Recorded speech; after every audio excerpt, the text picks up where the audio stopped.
les quiero dar la bienvenida a todos nuestros amigos y colegas de Chile, de México, de Argentina, de Nicaragua y de Ecuador que se inscribieron en nuestro seminario. Muy bienvenidos.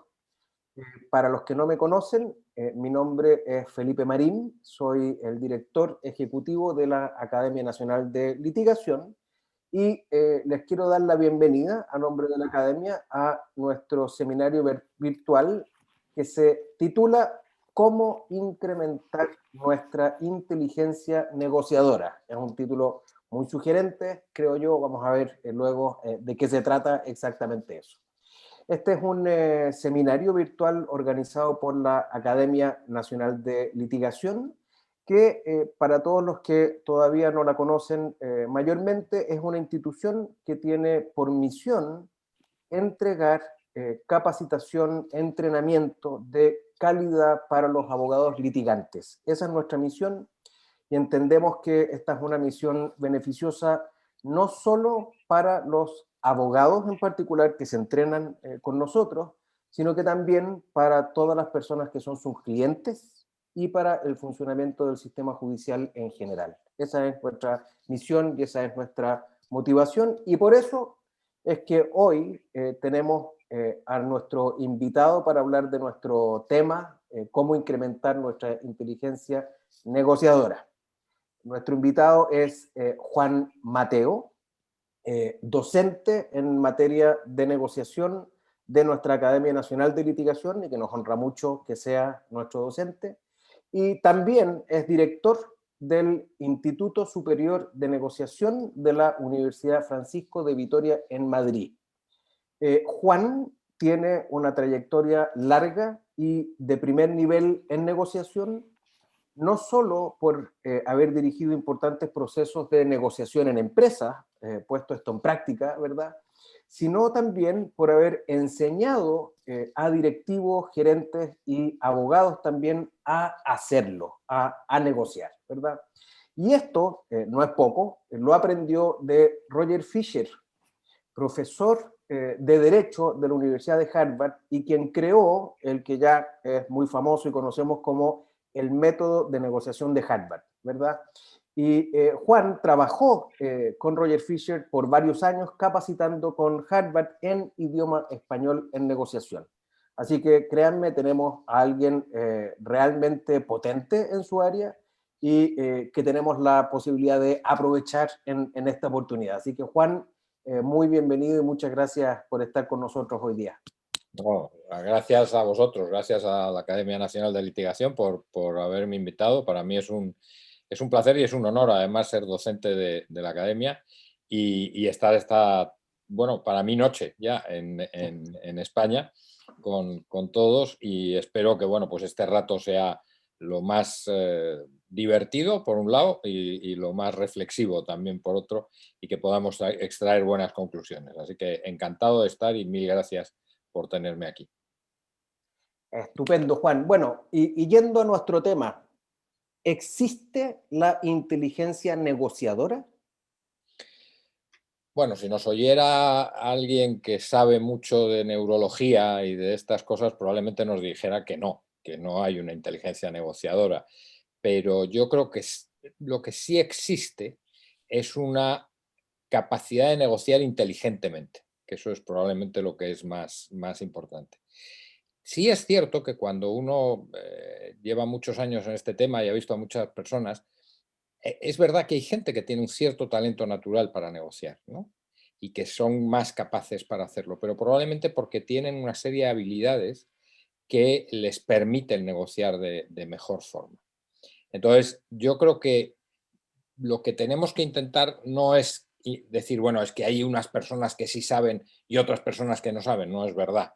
Yo creo que, como toda inteligencia, la inteligencia matemática, la inteligencia comunicativa, todas esas inteligencias que se definieron en su momento, ¿no?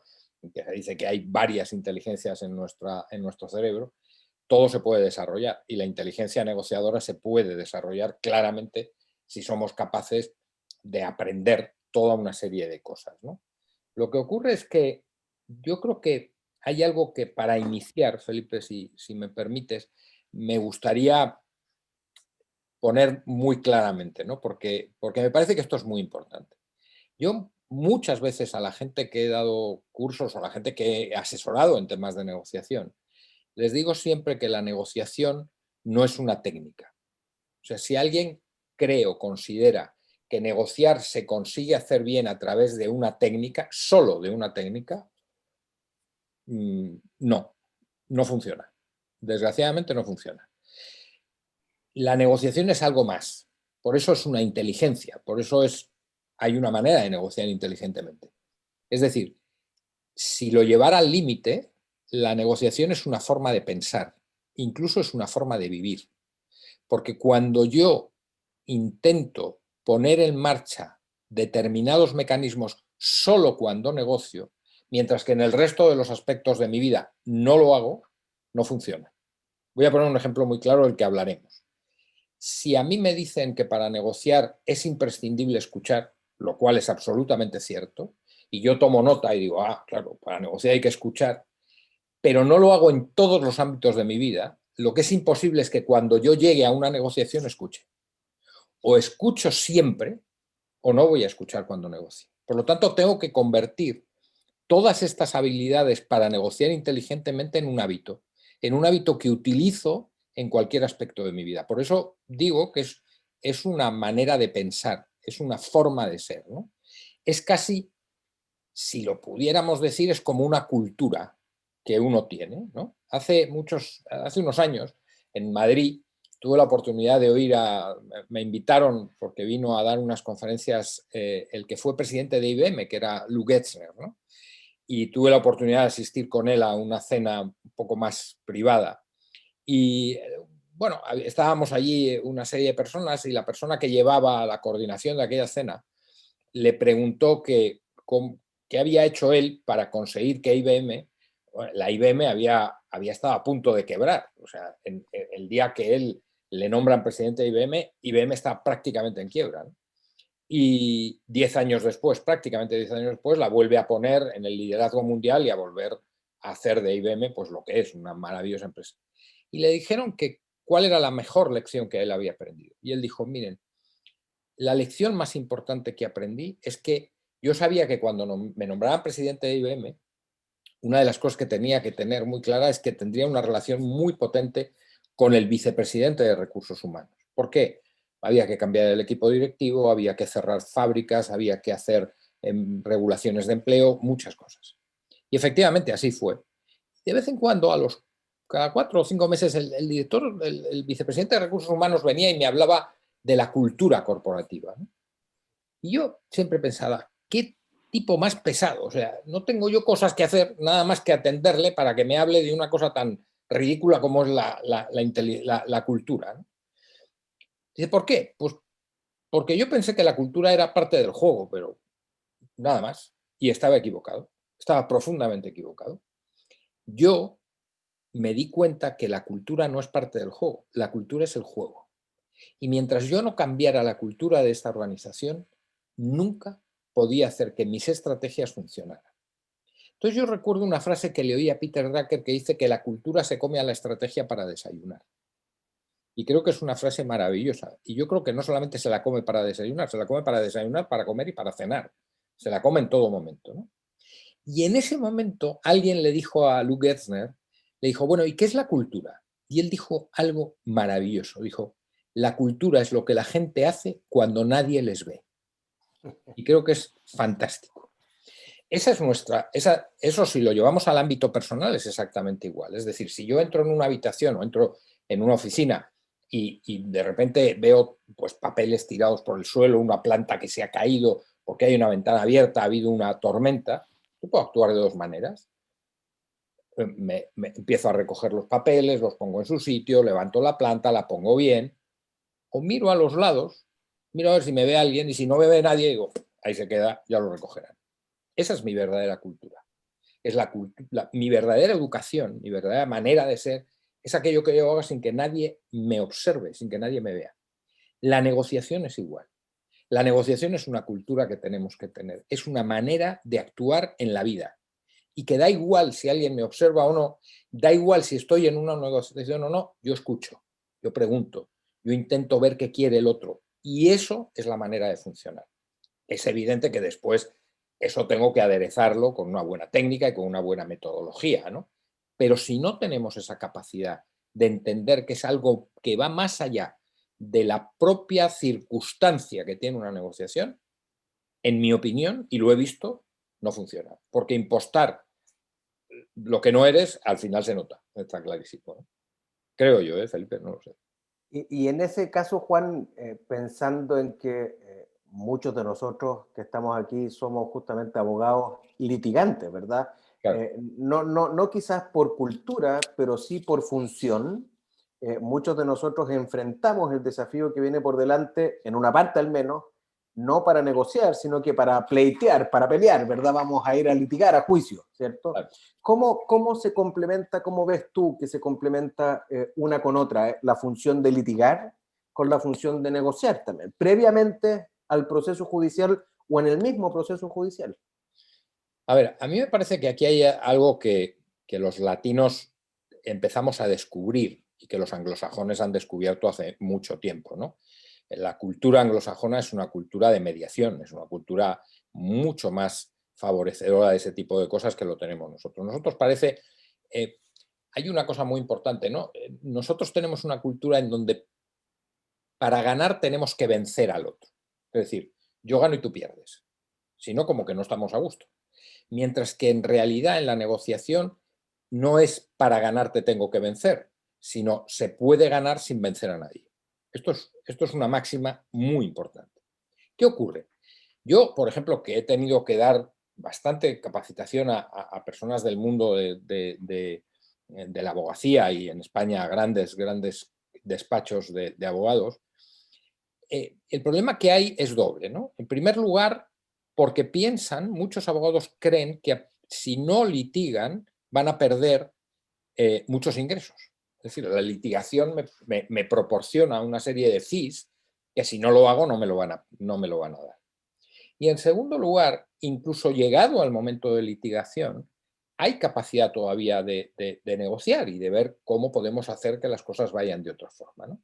De nuevo vamos a una cultura, es decir, una cultura negociadora o una cultura no negociadora. La realidad demuestra que cuando un abogado, aunque sea un abogado de litigio, aunque sea un litigante, es capaz de resolver el problema antes, no solamente no descienden sus ingresos, sino que se incrementan. Porque en general, las personas que tenemos problemas, que tenemos conflictos con otros, solemos tender, ¿no? El Quijote, ¿no? El maravilloso Quijote dice una frase maravillosa, ¿no? Que dice, tengas juicios y los ganes.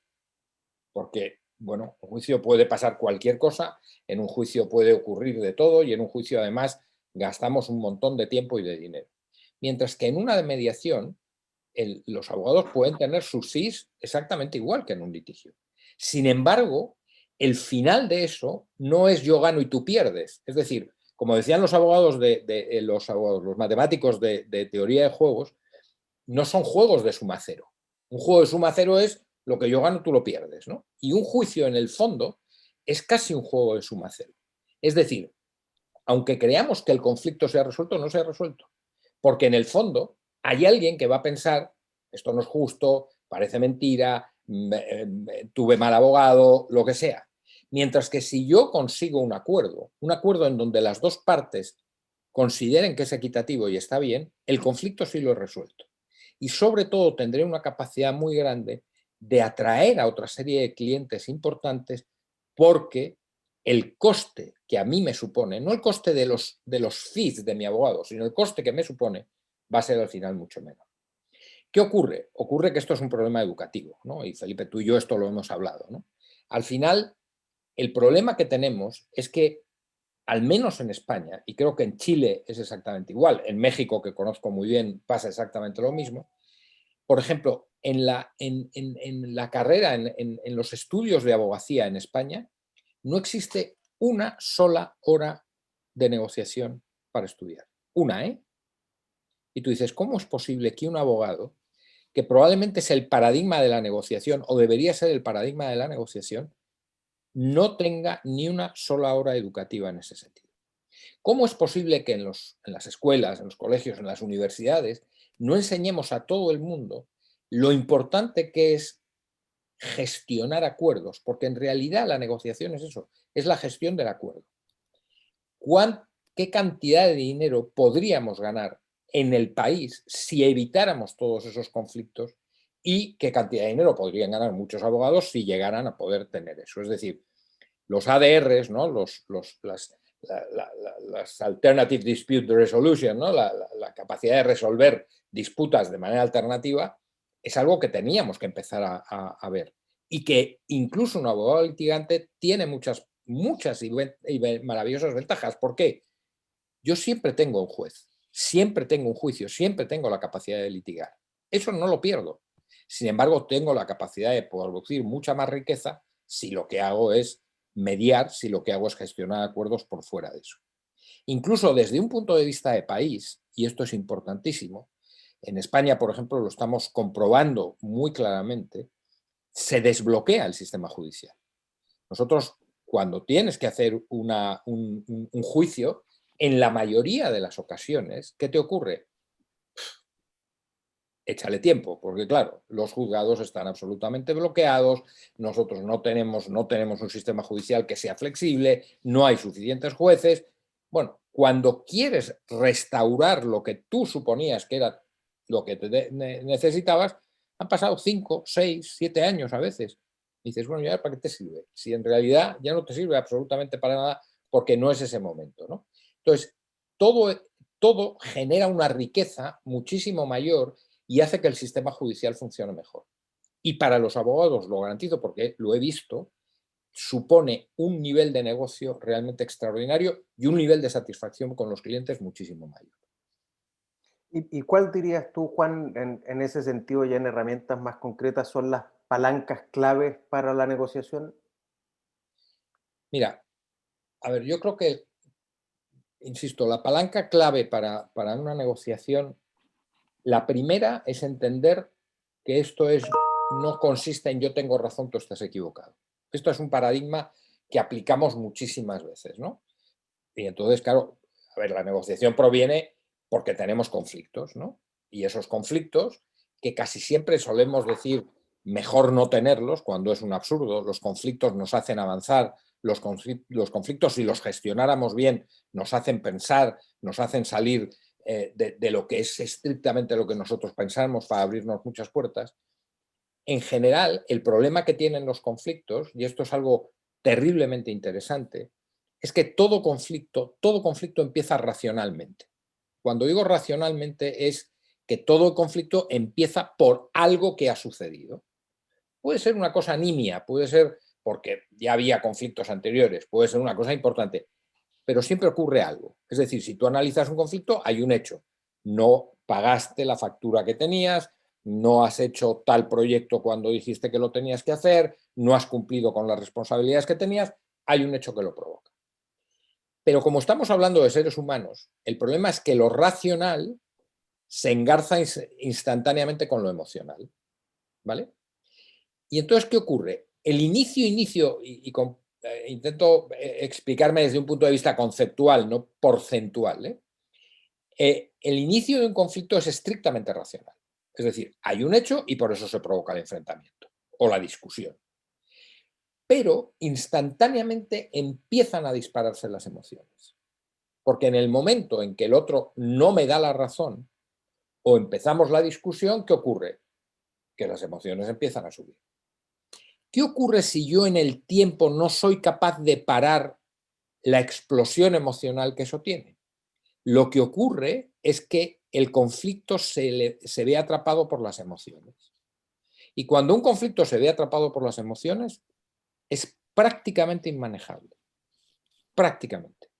Hace tiempo hablaba yo con Felipe de un libro que os recomiendo porque me parece que es un libro extraordinario de un profesor de la Universidad de Berkeley, que era un catedrático de historia económica, yo creo que el mejor historiador económico del siglo XX, que se llama Carlo Maria Cipolla, y cuyo título del libro, además se llamó así en todos los idiomas, es Allegro ma non troppo, ¿no? Y es un libro de 2 ensayos, nada más. La historia es muy divertida, no tenemos tiempo, pero la historia es muy divertida del libro. Y el segundo ensayo se llama Las leyes de la estupidez humana. Se hizo rico y famoso gracias a ese ensayo. Entonces él dice, ¿cuál será el comportamiento? Imaginaos todos los que estáis ahora, ¿cuál será el comportamiento que tú pienses de un ser humano que dices, ya no se puede ser más imbécil? Es imposible ser más tonto. No es posible, ¿no? Uno empieza a pensar y, bueno, y hay muchas, yo tengo montones de respuestas porque lo he preguntado muchas veces a mis alumnos. Pero Chipola lo que dice es una cosa que está muy bien, que dice, un estúpido es aquel que con tal de hacer daño a otro es capaz de hacerse daño a sí mismo. Que evidentemente es la estupidez, vamos, la imbecilidad humana llevada al límite, porque dices, bueno, puede haber un tipo que es muy malvado, entonces me hace daño, pero él se lleva un beneficio. No, aquí es que se mueren los dos, ¿no? El conflicto, cuando llega a estar dominado por las emociones, aparece la estupidez humana. Ya, da igual. No importa si yo me hago daño, lo único que quiero es hundirte a ti. Si yo me hundo contigo es lo mismo. Entonces, hay una palanca fundamental en la negociación y es que la negociación existe precisamente para frenar emocionalmente el conflicto. Es decir, ser capaces de poner encima de la mesa que queremos y si no estamos atrapados emocionalmente todavía tenemos una capacidad fundamental que es escucharnos. Si tuviera que resumir mucho, ¿cuál sería? Si alguien me preguntara, ¿solo me puedes decir una habilidad básica en la negociación? No tengo la menor duda que te dirías, vamos, seguro, escuchar. Bueno, y para eso hay que preguntar, o sea que están muy unidos, ¿no? Pregunta y escucha. Porque la negociación está basada en una cosa. Parece una obviedad, pero no lo es. La primera es, ¿qué quiero yo? Esto, en montones de procesos de negociación en los que he estado asesorando, no se sabe. Esto parece una estupidez, pero no lo es. Hace unos meses, además, se lo contaba a mis alumnos de la universidad hace poco, bueno, antes de la pandemia, tomé un tren, una alta velocidad de estos españoles que me llevaba hacia Sevilla. Y delante, justo en los asientos delante de mí, iban dos ejecutivos de una empresa y fue muy divertido porque yo les escuchaba, claro, porque estaban muy cerca y decían, bueno, ¿y qué hacemos en esta negociación? Decían, ¿no?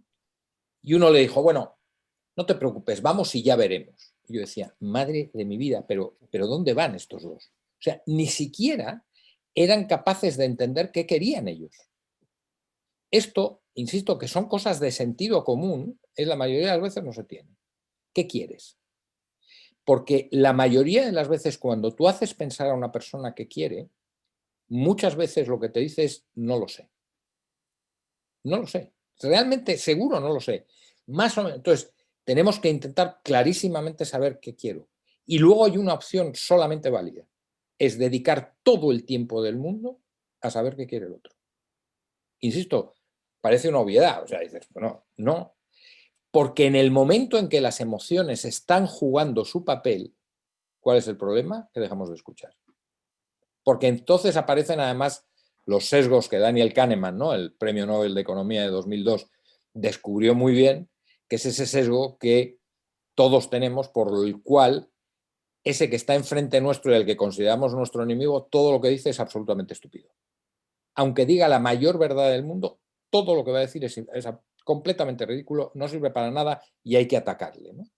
Entonces, si yo soy capaz de sentarme, y yo siempre le recomiendo a la gente, escríbelo, no lo tengas en la cabeza, tienes que escribir en un papel qué quieres. Y esto lleva mucho tiempo y un pensamiento realmente muy reflexivo. Como tú ya sabes qué quieres, si eso lo has hecho bien, la única misión que tienes es entender qué quiere el otro. Porque mientras esas dos condiciones no estén, no hay negociación posible. Porque todo es absolutamente simulado. Es imposible negociar con alguien si uno no entiende qué es lo que quiere. Esto en el ámbito personal es impresionante, ¿no? La cantidad de errores que cometemos por no escuchar al otro, porque prejuzgamos constantemente, porque damos a nosotros mismos un valor de lo que sabemos mucho mayor, porque yo he oído decir a la gente, por ejemplo, en el mundo comercial esto es terrible, ¿no? no estoy hablando de comerciales de bajo nivel, estoy hablando de comerciales de proyectos de consultoría de millones de dólares, etcétera, etcétera. Dicen, pero no me cuentes, llevo 20 años haciendo esto, ya sé lo que quieren. Tú dices, ¿cómo que ya sabes lo que quieren? No tienes ni idea. No tienes ni idea, porque estos son otros completamente distintos. Para y escucha, no prejuzgues, no seas tan ególatra como para intentar ser más listo que los demás, porque probablemente vas a cometer el peor error de tu vida, ¿no? ¿Qué ocurre? Ocurre que encima todo eso, si lo mezclamos, lo que sale es el enfrentamiento. Y cuando ese enfrentamiento además provoca esa subida de la emoción, se acabó la negociación. Y entonces ya es imponer y no se resuelve el conflicto. Ahora, Juan, desde esa perspectiva, fíjate que nuestro desafío como abogados litigantes es doble, por lo que veo. No solo, en lo más evidente, se trata de negociar con la contraparte, sino que también de negociar con el propio cliente en la administración de todo ese mundo no subjetivo, digamos, ¿verdad?, de expectativas, emocional, que puede tener nuestro propio cliente. Claro, fíjate, en un proceso de investigación que estamos desarrollando en la universidad muy interesante y que yo creo que nos va a llevar a poder definir un nuevo modelo. Una de las personas que yo le pedí que nos ayudara en un momento determinado es un policía español, que es una persona que está, bueno, autorizado por Interpol para poder negociar secuestros. Es uno de los 5 policías, creo que hay nada más que 5 en España, que pueden hacer eso. Es decir, si a mí me secuestran mañana, ese policía estuviera en el lugar del mundo que esté, lo hace. Entonces un día le pregunto, digo, bueno, ¿y tú cómo haces esto? Claro, él me podía contar no muchas cosas, porque todo lo demás es secreto, ¿no? Dijo, yo no sé si te voy a poder ayudar, porque claro, un secuestro es una negociación muy especial. Digo, bueno, tú cuéntame. Me dice, bueno, es que un secuestro tiene 2 negociaciones. La negociación con el secuestrador, que es relativamente más fácil porque está muy protocolizada, es decir, hay un protocolo que se sigue muy bien, sobre todo cuando son grandes profesionales, y otra con la familia del secuestrado. Claro. Esa es la más difícil. Dice, porque claro, la familia del secuestrado, ¿qué quiere? Pagar inmediatamente, sin darse cuenta de que si paga lo van a matar. Y tú tienes que negociar internamente de una forma mucho más difícil que externamente, porque claro, ahí ya las emociones están no desatadas, absolutamente desatadas. Entonces, él me decía, claro, yo le decía, es que eso me ha pasado a mí en las multinacionales que he trabajado. Mi problema no era negociar con los clientes, mi problema era negociar internamente con las personas que dependían de que me dieran autorización para hacer determinadas cosas, ¿no? Entonces, muchas veces el problema no está en que sea imposible negociar con la otra parte, es convencer a tu cliente de que esa es la mejor manera de que resuelva su problema. Pero claro, el comportamiento humano, esta es otra palanca fundamental en la negociación. Yo creo que otro de los gaps, otros de los déficits absolutos que tenemos, yo no sé, en Chile no lo conozco tanto, pero desde luego en España, es el enorme desconocimiento sobre el comportamiento humano. Nosotros negociamos con seres humanos, no estamos negociando con, no sé, con una vaca o con un perro, ¿no? Negociamos con seres humanos. Y negociamos a través de la razón y de la emoción. Yo me he encontrado muy pocas veces en mi vida, por ejemplo, a altísimos directivos de empresas en las que he estado y en las que he asesorado que sepan comportamiento humano. No lo saben. Y tú dices, ¿cómo es posible que yo pueda negociar con alguien si no entiendo por qué un ser humano reacciona a veces de una determinada manera? Por ejemplo, una de las cosas muy curiosas que yo explico muchas veces es que preguntar y escuchar no es simplemente algo que te proporciona información, lo cual es absolutamente maravilloso. Creo que tenemos tiempo, ¿no? Sí, todavía nos queda algo. Hay un experimento muy, muy interesante, una brutalidad hecha por los nazis, ¿no? En la Segunda Guerra Mundial. Ellos, todos sabéis que experimentaron con seres humanos en experimentos realmente terroríficos, ¿no? Pero afortunadamente, aparte de la barbaridad que fue, dejó una cosa muy, muy importante, ¿no? ellos, bueno, eligieron un grupo de bebés judíos, naturalmente, y lo dividieron en dos. Y entonces a las enfermeras que iban a cuidar a esos bebés les dieron las siguientes instrucciones. Les dijeron, vamos a ver, este primer grupo de bebés, se les alimenta perfectamente, se les tiene calentitos, higiénicamente perfectos, pero no hay una sola caricia. Se les toca lo estrictamente necesario. Segundo grupo, estos igual, se les alimenta, higiénicamente perfectos, calientes, y estos sí, a estos llenarles de besos, de caricias, etcétera, etcétera. Transcurrido un tiempo, lo que se descubrió es que la mayoría de los bebés que estaban en el primer grupo, es decir, aquellos que no se les había proporcionado ningún tipo de caricias, habían muerto la mayoría de ellos, porque se descubre que un ser humano al que no se le dan ese tipo de caricias y de besos, no desarrolla su sistema inmunológico y se muere. Esto parece como de ciencia ficción, ¿no? Y todos aquellos que sobrevivieron, la mayoría desarrollaron psicopatías terribles. Es decir, los grandes asesinos de la historia, todos son bebés sin caricias. Todos son bebés que han sido víctimas de abuso sexual, que han sido víctimas de abuso físico, etcétera, etcétera. Bueno, esto lo vieron dos grandes psiquiatras, dos psiquiatras austríacos, uno se llama Eric Ver y otro, bueno, ahora los lo digo de medio, pero bueno, lo importante es Ver, y desarrolló una teoría que se llama la economía de caricias, que no significa que allá vayamos por los pasillos dando besos a todo el mundo. Bueno, ahora no nos dejarían porque estamos en plena pandemia y ni siquiera seríamos posible hacerlo, ¿no? Pero ellos descubrieron que hay una caricia que necesita todo ser humano. Y esto en negociación es vital, pero vital a niveles insospechados. Si pensáis cuál es la caricia que necesitamos todos nosotros, lo necesita un niño de 5 años y lo necesita una persona de 94, se llama reconocimiento. Es decir, me importas. Es decir, dicho en un sentido no sentimental, te quiero. Dicho en una forma muy clara, te necesito. Si yo en una esto se llama alteridad y es una cosa fundamental. En grandísimas negociaciones internacionales esto se ha visto clarísimamente. Si yo no soy capaz de demostrarle al otro que para mí es importante, si no soy capaz de tratar al otro de verdad, porque para mí es importante, si no respeto al otro de la manera que tengo que respetarle, la negociación no se lleva a cabo. Por eso, preguntar y escuchar es muy importante, porque no solamente obtengo información, sino porque a lo que al otro le demuestro es que para mí es importante. Solo a las personas que tenemos mucha consideración, las preguntamos y las escuchamos de verdad. Es la mayor demostración de reconocimiento que existe. Y eso aumenta instantáneamente algo fundamental en una negociación que se llama confianza.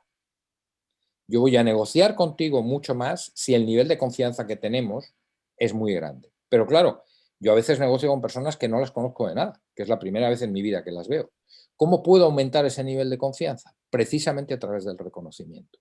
Y la pregunta y la escucha es una demostración clara de que eso es así. Por lo tanto, el reconocimiento es una adicción del comportamiento humano. Somos adictos al reconocimiento.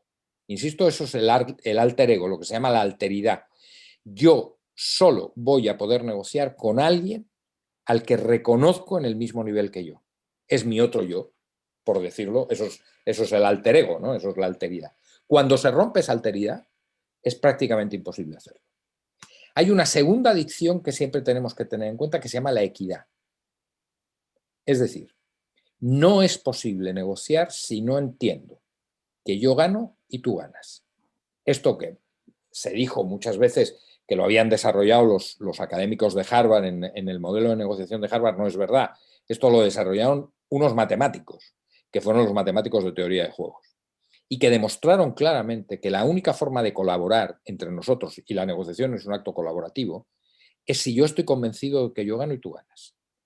Si no tengo esa mentalidad, por eso digo esa cultura negociadora de que yo te tengo que hacer ganar a ti para ganar yo, Adam Smith, o sea, uno de los principales economistas de la historia, un tipo inteligentísimo, decía, no hay nada mejor para cuidar mis intereses que cuidar los intereses de aquellos que tienen lo que yo quiero.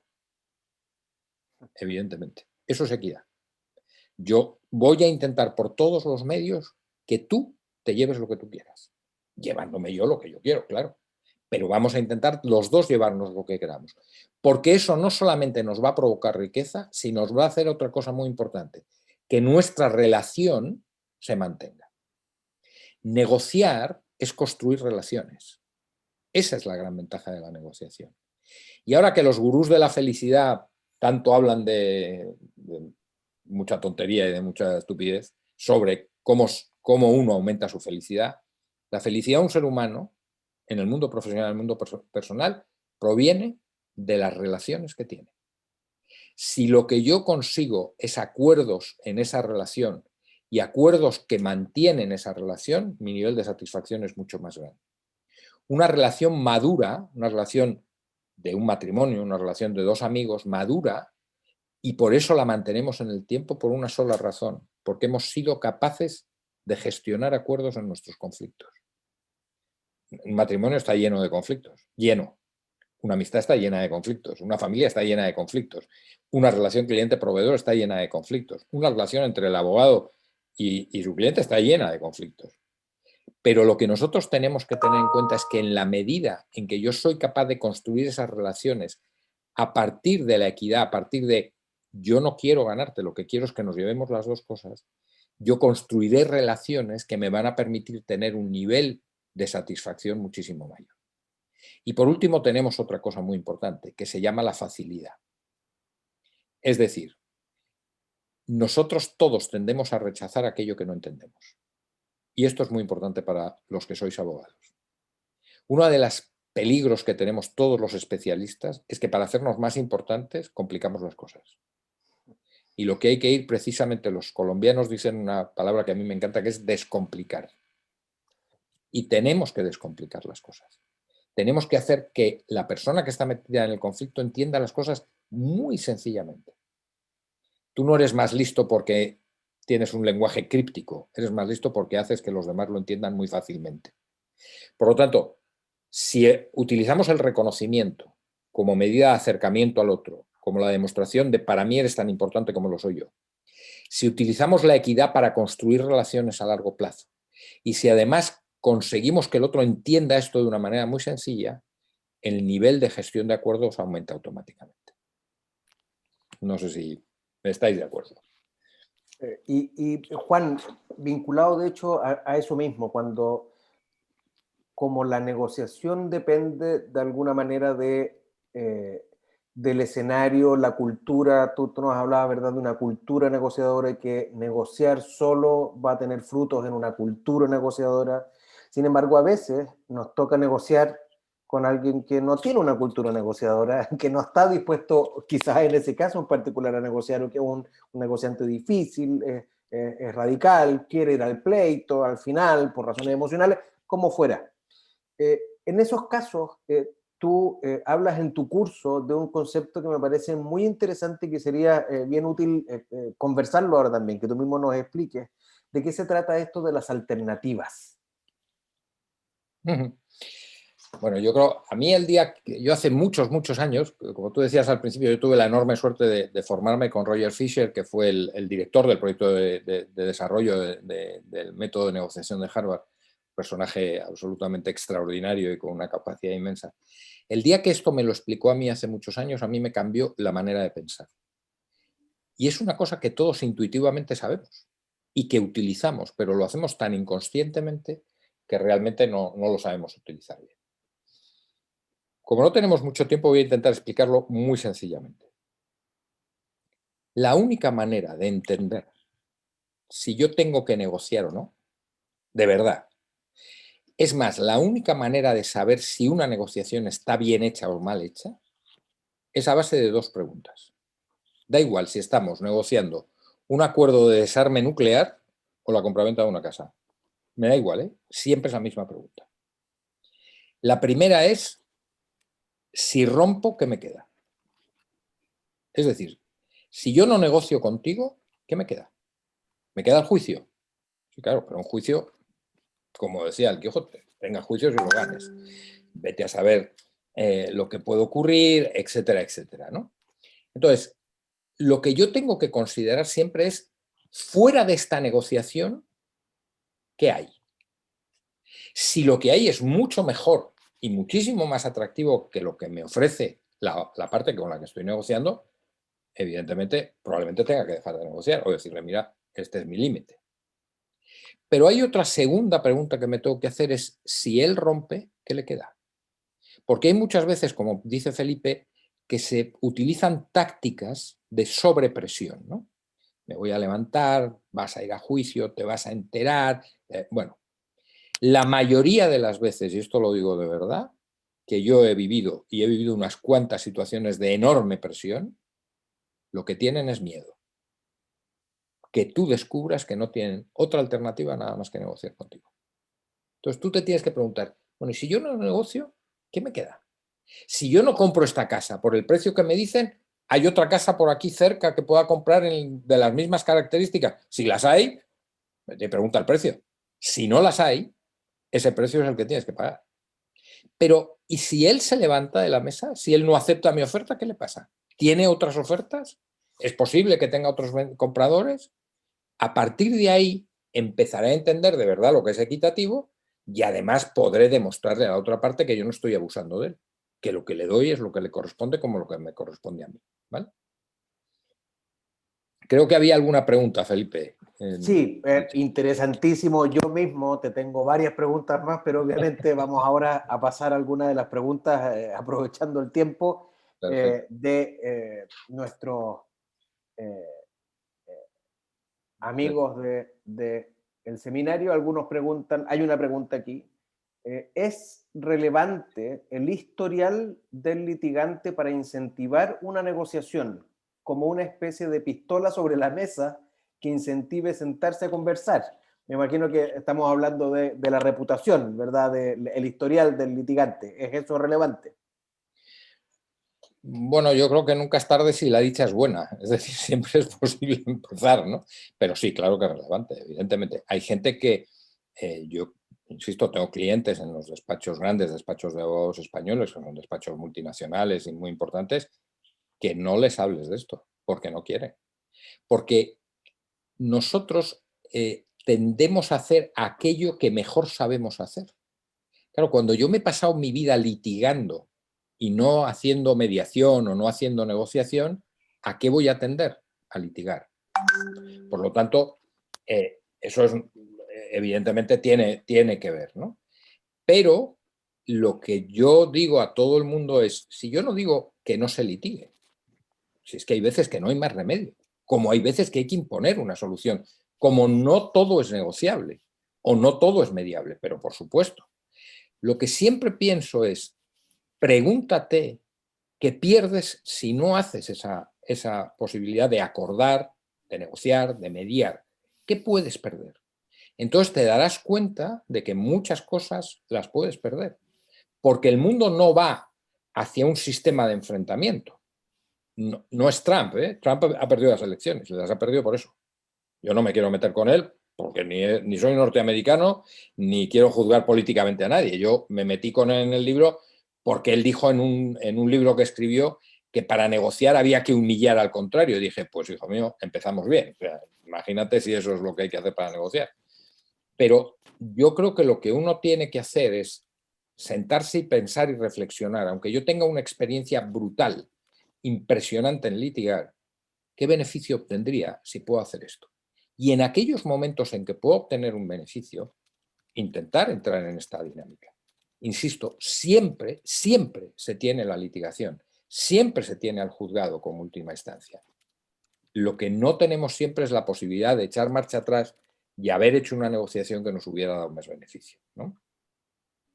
Claro, y eventualmente, ¿verdad? También una negociación como la que propone Trump, ¿verdad? Humillando, es una negociación, independientemente de los problemas de esa negociación en particular que pueda tener, es una negociación a corto plazo, ¿verdad?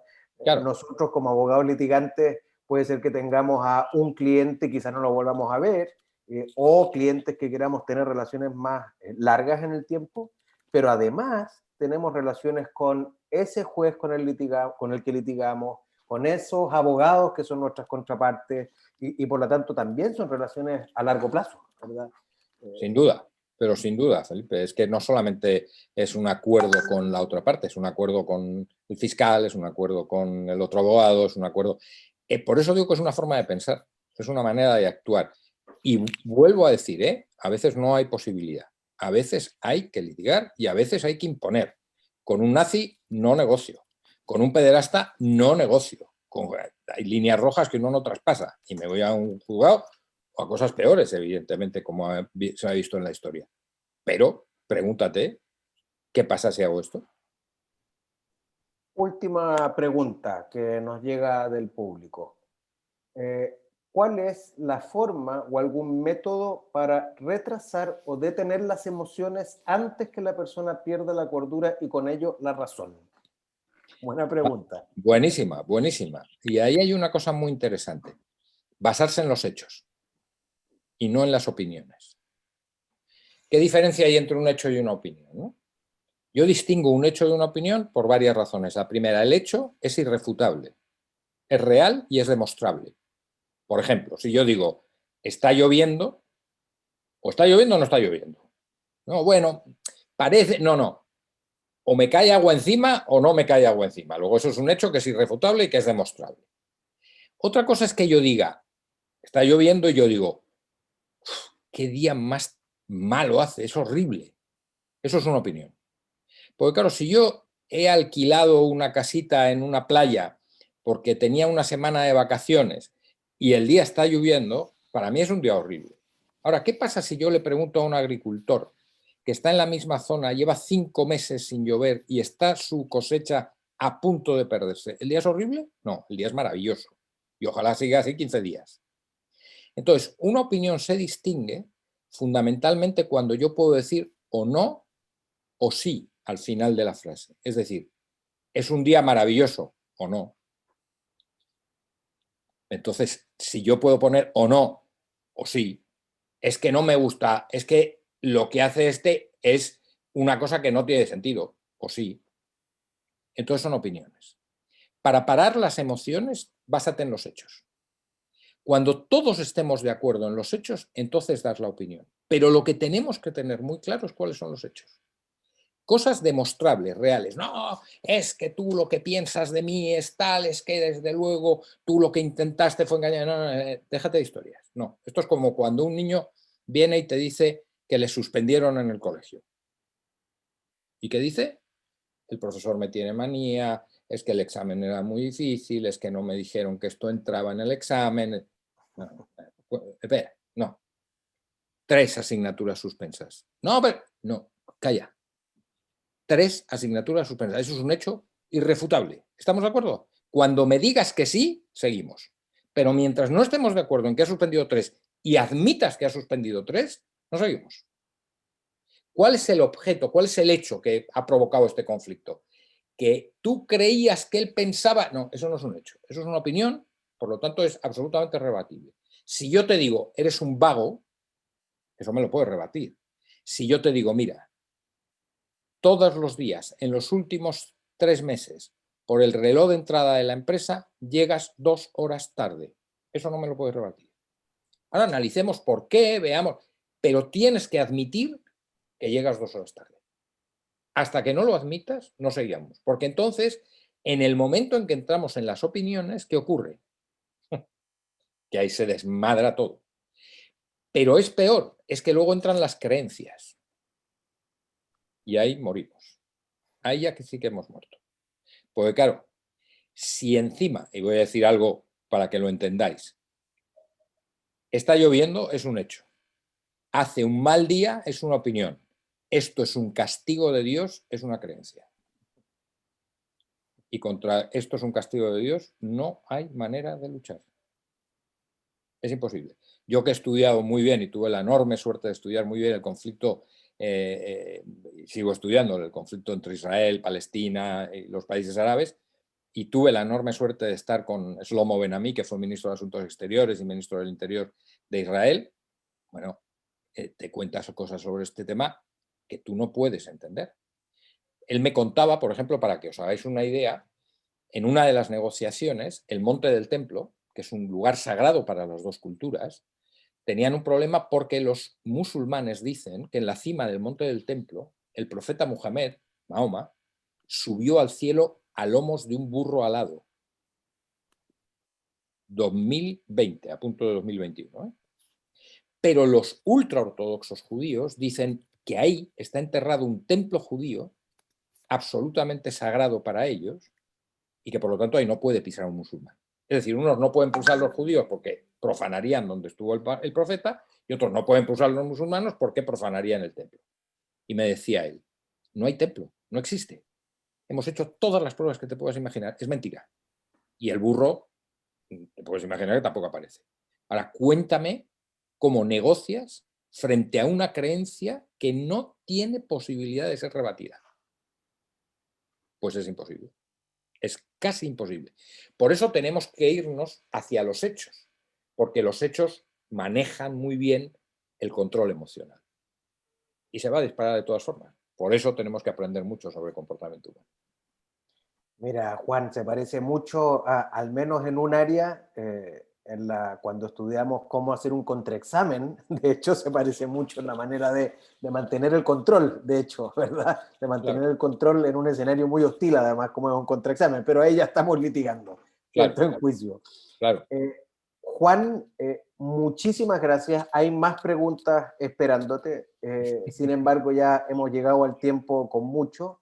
Muchísimas gracias. Les aviso Vale. a todos los que quieran escuchar más a Juan y saber más de lo que dice, que durante el 2021 vamos a tener cursos de Juan, así que vamos a poder aprender de negociación. Además, por supuesto, del curso que Juan ya tiene con nosotros en video en la academia, pero además de eso vamos a tener cursos probablemente por Zoom, ¿verdad? Ojalá. Así que ojalá podamos tener esos cursos, ¿verdad? Así que también va a estar esa oportunidad. Muchísimas gracias, Juan. Te quiero agradecer tu tiempo y tus conocimientos, quererlos compartir con nosotros.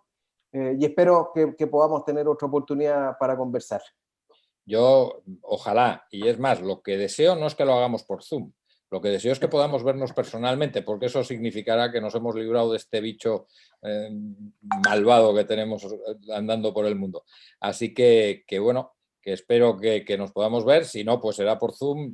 Por supuesto, Felipe me tiene absolutamente localizado.